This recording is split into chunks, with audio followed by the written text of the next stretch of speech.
ہم نے اجواب کے کتنے قاعدے پڑھ لیے؟ 3. پہلا قاعدہ ہم نے پڑھا ہے قالا باع والا قانون. دوسرا قانون ہم نے پڑھا ہے التقاء ساکنن علی حدی اور التقاء ساکنن علی غیر حدی والا قانون. اور تیسرا قانون ہم نے پڑھا ہے قلنا تلنا والا. شاباش سنائے جلدی کریں. قلنا تلنا والا قانون کیا پڑھا تھا ہم نے؟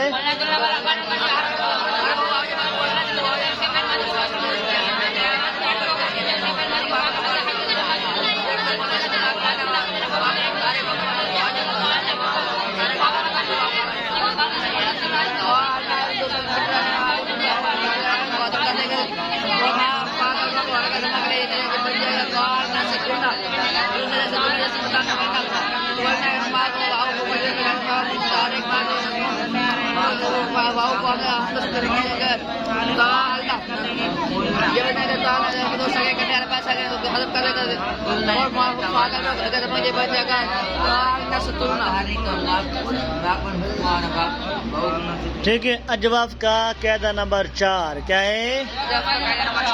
قاعدہ نمبر 4. ٹھیک ہے. اس قانون کا نام ہے خفنا بعنا والا قانون. کیا ہے اس قانون کا نام؟ کیا ہے؟ خفنا بعنا والا. خفنا بعنا والا قانون یہ کہ ہر وہ واو جو مکسور ہو. کیا ہو؟ اور یا مطلقاً. کیا ہے؟ خواہ وہ مضموم ہو، خواہ وہ مفتوح ہو، خواہ وہ مکسور ہو. اور اجواب ثلاثی مجرد سے فعل ماضی میں الف وغیرہ گر گئی ہو تو اس ماضی کے فا کلمہ کو حرکت کسرہ کی دیتے ہیں. ماضی کا گل ہے. کیا ہے؟ تو اس فعل ماضی کے فا کلمہ کو حرکت. ٹھیک ہے. وجوباً. کیا ہے؟ آخر وجوباً آخر کرو. کیا آخر ہے؟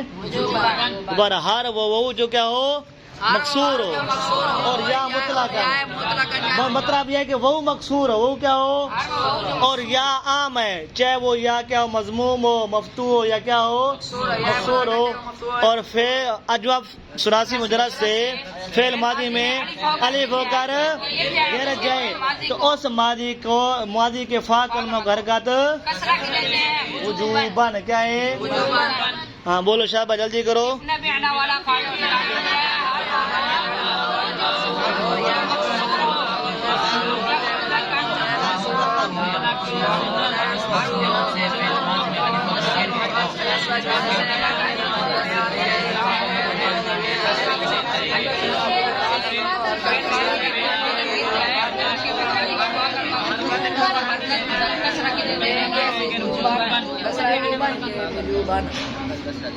ٹھیک ہے.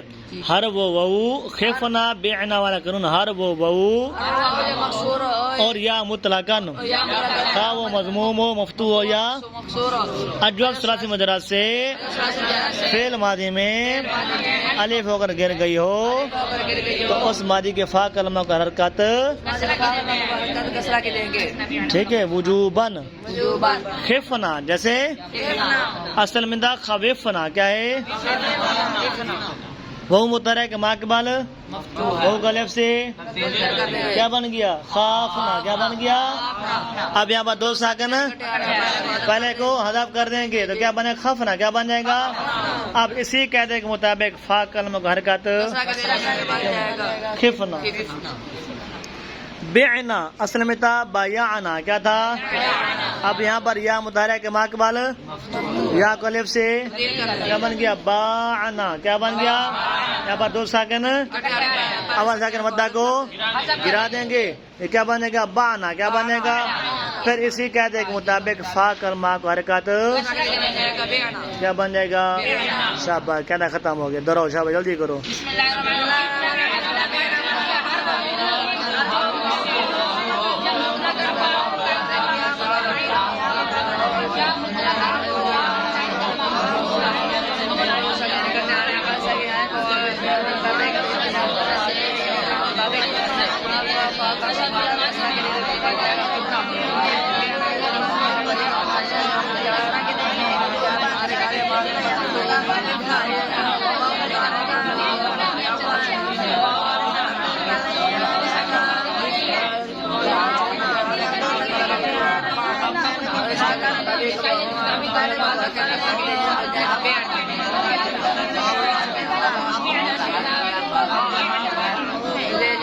بچ جائے گا